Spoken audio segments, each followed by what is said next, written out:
शान्तं शाश्वतं प्रमेयमनघं निर्वाणशान्तिपदम् ब्रह्मा शम्भो फणीन्द्रसेव्यमनिशं वेदान्तवेद्यं विभुम् रामाख्यं जगदीश्वरं सुरगुरुं मायामनुष्यं हरिं वन्देऽहं करुणाकरं रघुवरं भूपालचूडामणिम्।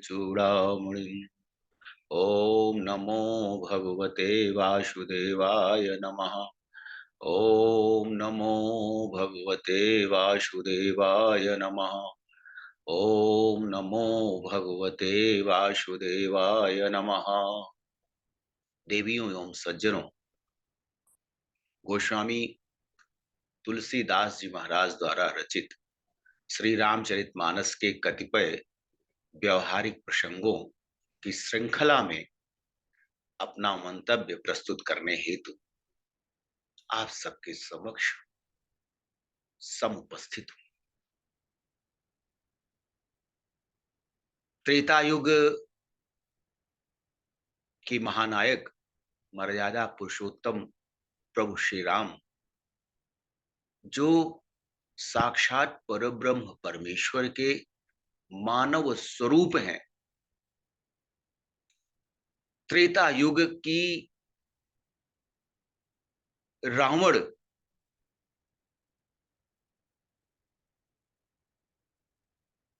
द्वारा किए गए अधार्मिक कृत्यों के समन हेतु वह मानव रूप में अवतार लेकर रावण का विनाश करते हैं। परमपिता परमेश्वर स्वयं अपने ऊपर किसी भी प्रकार का आक्षेप नहीं लेते। वह ऐसी भूमिका का निर्धारण कर देते हैं जो भवतव्यता है, जो होना है, जो सुनिश्चित है, उस होनहार के क्रियान्वयन के लिए परमपिता परमेश्वर ऐसी व्यवस्था देते हैं जिससे कोई भी प्राणी स्वयं ही उस चक्रव्यूह में फंस जाता है। लंकेश रावण ने कुछ इसी प्रकार का आचरण किया। जगत जननी माता सीता का अपहरण करके उस दुष्ट रावण ने अपने लिए स्वयं ही काल को आमंत्रित कर लिया।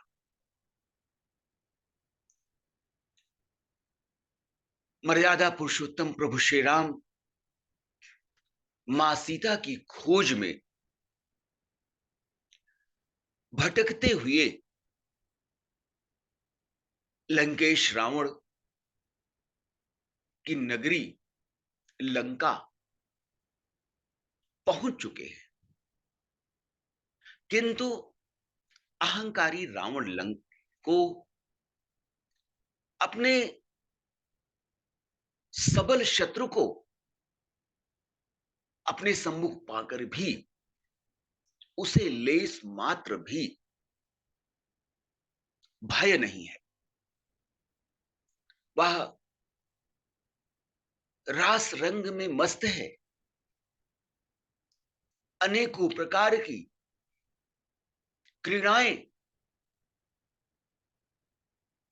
क्रीड़ाओं का आनंद लेते हुए रावण अपने महल में भोग विलास का जीवन व्यतीत कर रहा है। यही विधि करत विनोद बहु प्रात प्रगट दस कंध सहजय संकलंकपति सभा गयौ मदयंध। लंकेश रावण में अनेकों गुण हैं।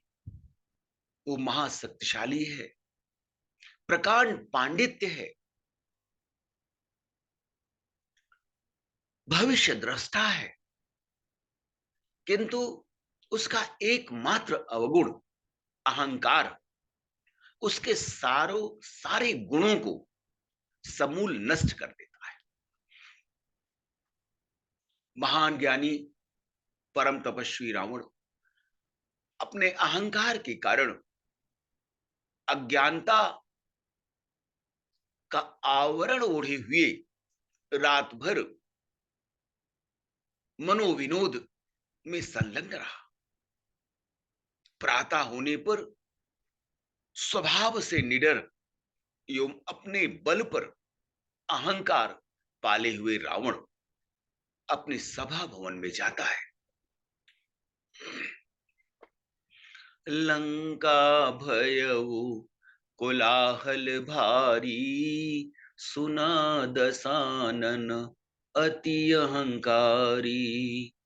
देखहु बनरन केरी ढिठाई, बिहसि निसाचर सेन बुलाई। आए कीस काल के प्रेरे, क्षुधावंत सब निशिचर मेरे।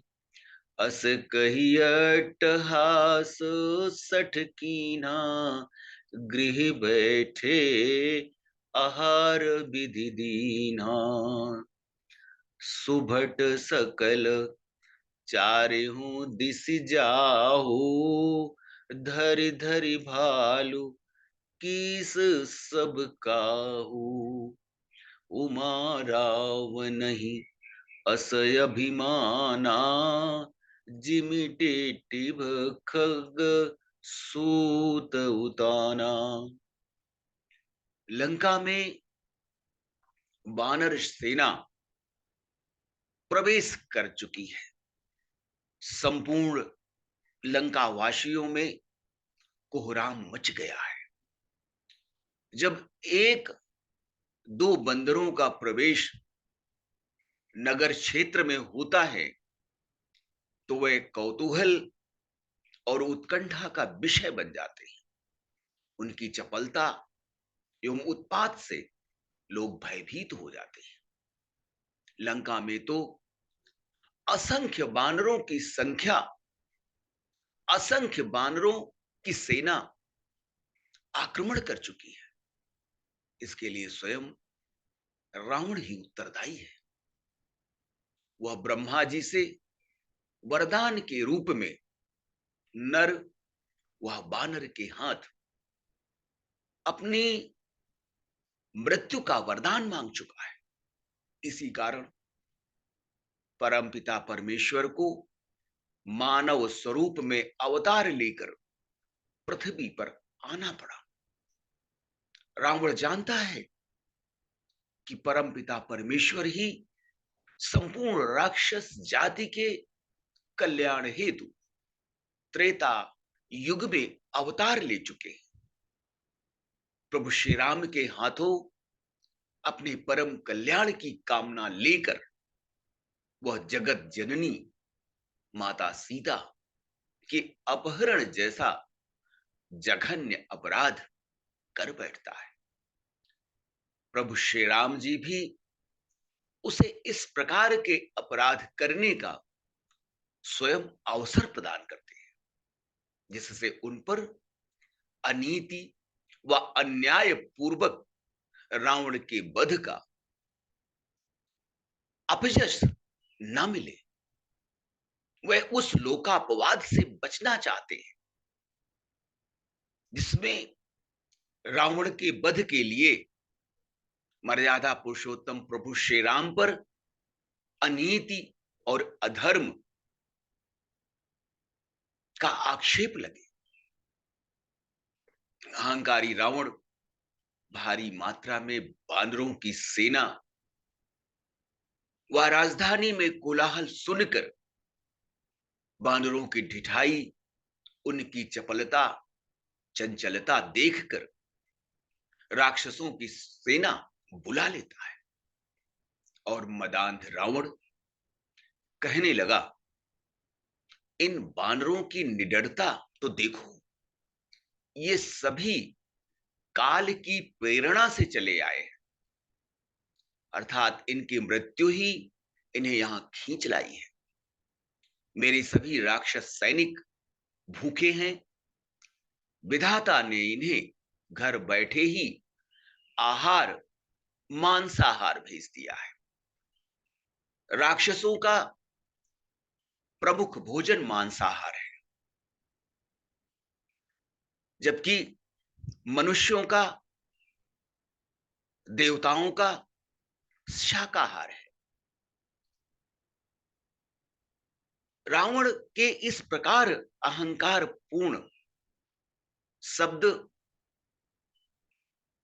से रावण की राक्षस सेना आवेश में आ जाती है और रावण स्वयं भावावेश में अट्टहास करने लगता है। उस मूर्ख रावण को यह ज्ञान नहीं है कि जिस विधाता की वह बात कर रहा है, उसी विधाता से वह शत्रुता कर चुका है और उसी से वो लड़ने के लिए जा रहा है। बानर भालू जो उसकी मृत्यु के निमित्त हैं, उन्हें अपनी राक्षस सेना का भोजन समझ रहा है। अभिमानी रावण अपनी राक्षस सेना को निर्देशित करता है कि सभी वीर राक्षस चारों दिशाओं में जाकर रीछ बांदरों को पकड़ पकड़ कर अपना आहार बना ले। रावण के अहंकारी एवं मूर्खतापूर्ण आचरण को देखकर भगवान शंकर माता पार्वती जी से कहते हैं कि हे उमा, रावण को इतना अहंकार हो गया है कि जैसे टिटहरी पक्षी अपना पैर ऊपर करके इसलिए सोता है कि आकाश के गिरने पर वह उसे अपने पैरों पर थाम लेगा। मदांध रावण भी कुछ इसी प्रकार का आचरण कर रहा है। वो उस परब्रह्म से लड़ना चाहता है जो इस ब्रह्मांड की उत्पत्ति, पालन एवं संहार के अधिष्ठाता है। राम और रावण के मध्य भयंकर युद्ध हो रहा है। रावण की सेना के प्रमुख योद्धा मारे जा चुके हैं। इंद्र को पराजित कर देवलोक पर अपना आधिपत्य स्थापित करने वाला उसका बलशाली पुत्र मेघनाद व भाई कुंभकर्ण वीरगति को प्राप्त हो चुके हैं। किंतु रावण के अहंकार की पराकाष्ठा तो देखिए, उसके सिर पर मृत्यु सवार है, किंतु उसका अहंकार सातवें आसमान पर है। जिस प्रकार दीपक के बुझने से पूर्व एक बार उसकी लौ तेज हो जाती है, उसी प्रकार अहंकारी रावण अपनी मृत्यु को सम्मुख देखकर अपनी मृत्यु से पूर्व अपनी अलौकिक शक्ति का झूठा प्रदर्शन कर रहा है। लंकेश रावण को यह सर्वथा ज्ञात है कि मानव देहधारी परमपिता परमेश्वर उसे समूल नष्ट कर उसका परम कल्याण करने के लिए ही इस धरा पर मानव अवतार धारण किए हुए हैं। किंतु धर्म के विपरीत आचरण करने वाला रावण अपने अहंकार में, अपने मद में इतना चूर है कि उसे परमपिता परमेश्वर से बैर लेने में, द्वंद्व लेने में किसी भी प्रकार की झिझक नहीं है। वस्तुतः परमपिता परमेश्वर स्वरूप मर्यादा पुरुषोत्तम प्रभु श्री राम स्वयं ही संपूर्ण राक्षस कुल का विनाश कर उन्हें परम धाम प्रदान करने वाले हैं। इसीलिए उन्होंने रावण की बुद्धि को, रावण की मति को सदैव भ्रमपूर्ण अवस्था में रखा। कभी राम के मानवीय स्वरूप का वो दर्शन पाता है और कभी ब्रह्म स्वरूप का दर्शन पाता है। इसीलिए रावण आशंकित है। उसे यह आशंका है कि परमपिता परमेश्वर के स्वरूप मर्यादा पुरुषोत्तम श्री राम हो भी सकते हैं और वह मानव स्वरूप भी हो सकते हैं। यही उसके अहंकार का, यही उसके विनाश का मूल कारण है।